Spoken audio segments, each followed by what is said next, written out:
salue dans le merveilleux nom de notre Seigneur et Sauveur Jésus-Christ. Bienvenue dans cette exhortation également. Bien évidemment, j'ai regardé un peu certains réseaux sociaux. J'ai vu comment il y a des gens qui tirent carrément sur des serviteurs de Dieu. Il y en a qui tirent sur des pasteurs, qui tirent sur des frères, sans comprendre l'importance du combat spirituel.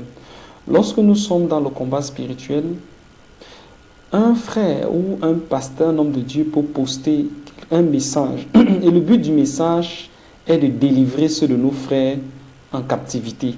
Il y a des doctrines que nous faisons, mais que nous ignorons et nous croyons que c'est bien. Et lorsque un pasteur ou un homme de Dieu prêche, poste une vidéo dans le but de libérer ceux qui sont dans cette captivité-là, de la captivité, il y a certains chrétiens qui, au lieu de venir, s'il y a quelques remarques à faire, soit en inbox, contacter, mais ils développent toute une doctrine sur les réseaux sociaux pour critiquer, pour tirer, et ils donnent ainsi les armes même à l'ennemi d'attaquer le frère ou d'attaquer l'homme de Dieu. Il faut savoir que l'ennemi est structuré et son but, c'est de renverser les hommes de Dieu. Son but, c'est de maintenir les enfants de Dieu dans la captivité. Qu'est-ce qui doit intéresser le chrétien? Est-ce que le message que le frère poste ou le chrétien poste a un sens? Est-ce que ça peut libérer une âme de la captivité? Si ça peut libérer une âme de la captivité, c'est le plus important. Au lieu d'entrer dans des doctrines pour encore, c'est-à-dire maintenir le peuple de Dieu dans la captivité, c'est le combat spirituel, bien-aimé. Donc, parfois, tu peux te retrouver en train d'être utilisé par l'ennemi sans toi-même te rendre compte pour maintenir le peuple de Dieu dans la captivité. Parce que, à cause de quoi? Des critiques. À cause de quoi? De l'art de toujours vouloir critiquer. Donc, c'était donc la remarque que je voulais apporter avant que nous n'entrions dans le thème de ce jour. Le thème de ce jour, c'est un thème assez particulier parce que nous allons nous adresser à une catégorie de personnes. Et le thème de ce jour, c'est Dieu a-t-il une mère?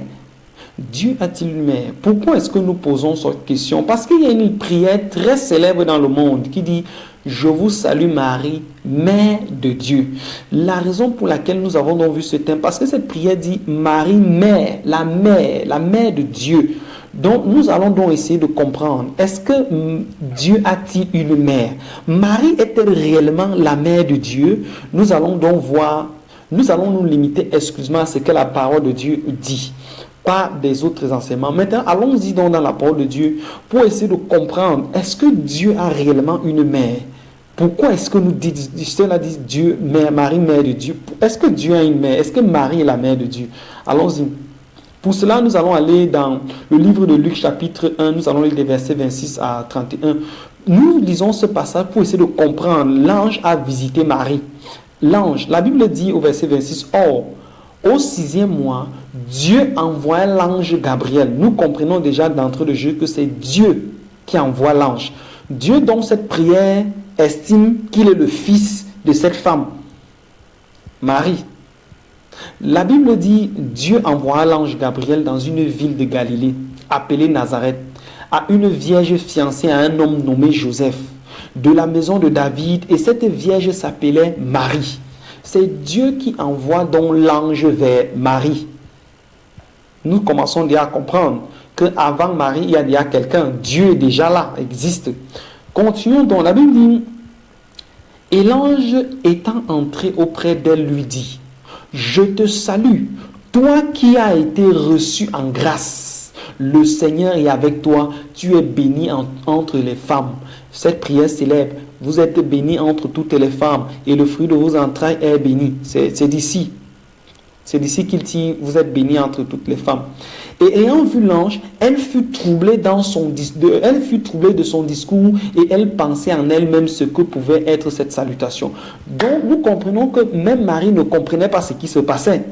Elle se dit, mais tiens, ça veut dire quoi? Vous êtes bénie d'entre les femmes. Vous avez trouvé grâce. Ça veut dire quoi? Elle ne comprenait rien. Mais Dieu qui envoie son ange. Nous continuons. Donc la Bible dit, alors l'ange lui dit, Marie, ne crains point, car tu as trouvé grâce devant Dieu. Et tu concevras et tu enfanteras un fils et tu appelleras son nom Jésus. Donc nous voyons que même le nom que le Seigneur a porté, c'était un nom donné par le Dieu que nous servons. Dieu a dit par l'intermédiaire, tu appelleras cet enfant du nom de Jésus. Continuons à lire. Nous allons donc comprendre que 1. Marie a trouvé grâce devant Dieu.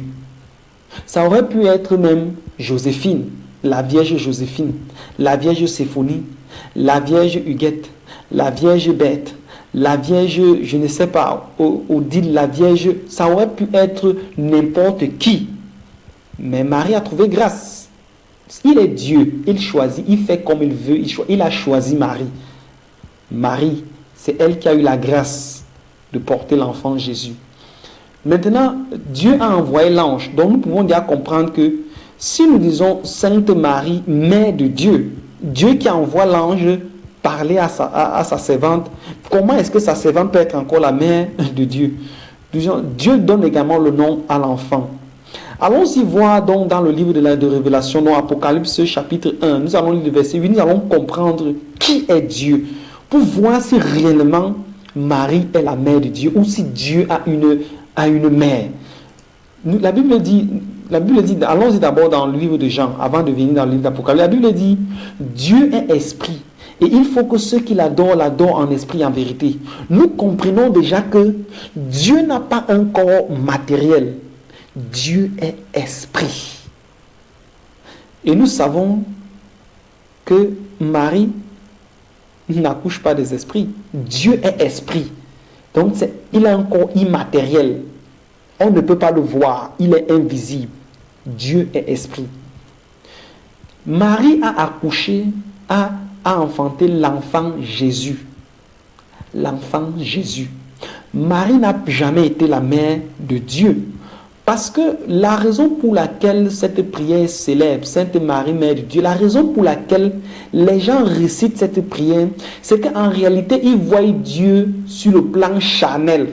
Comme elle a accouché Jésus, nous savons que Jésus est Dieu fait chair. Il est Dieu. Supposons que tu construis une maison et où il y a tellement de portes d'entrée dans cette maison. Tu as construit la maison. Tu es le créateur de cette maison. Et quand un jour toi-même tu décides d'entrer dans cette maison, je viens de dire qu'il y a plusieurs portes d'entrée. Tu choisis d'entrer par une porte au détriment des autres. Est-ce que la raison pour laquelle tu es passé par cette porte, ça veut dire que c'est cette porte qui t'a engendré? Non! Tu as fini ta maison et tu as juste voulu entrer dans cette maison et tu as utilisé une porte. Marie a été cet instrument au service du Dieu qu'elle servait. Dieu a utilisé Marie pour se faire un corps de chair, pour descendre, comme cette maison, comme l'image de cette maison que je viens de raconter, avec plusieurs portes, où le propriétaire choisit d'entrer par l'une des portes de son choix. De la même manière, Marie a été un peu comme cette porte, pour que Dieu puisse entrer, parce qu'il fallait bien qu'il vienne. Il fallait bien qu'il traverse le processus d'un homme normal. Donc, il a utilisé cette porte. Il aurait pu utiliser comme le propriétaire d'une maison la porte de l'arrière, la porte de devant, la porte de la gauche, la porte de la droite. Il a utilisé cette porte. Il a utilisé Marie. Ça ne fait donc pas de Marie la mère de Dieu. Parce qu'en réalité, Dieu n'est pas visible. Nous dit Jean 4, verset 24. Dieu est invisible. Dieu n'est pas visible. Dieu n'est pas charnel. Il est invisible. C'est pour ça que la Bible dit que ceux qui l'adorent doivent l'adorer en esprit. Parce que Dieu est esprit. C'est pourquoi les gens récitent, parce qu'on voit, les gars ils voient Dieu de manière charnelle. Alors que le Dieu que nous servons, il est tout à fait spirituel. Il est invisible. Maintenant, la Bible dit dans Apocalypse chapitre 1, verset 8 que l'Éternel, ici c'est l'Éternel qui dit, donc c'est ainsi dit le Seigneur, je suis l'alpha. Alpha veut dire le commencement, donc le premier, et l'oméga, voilà donc la signification, le commencement et la fin, dit le Seigneur. Celui qui était, qui était et qui sera. Ça c'est Jésus lui-même qui parle. Jésus a toujours été.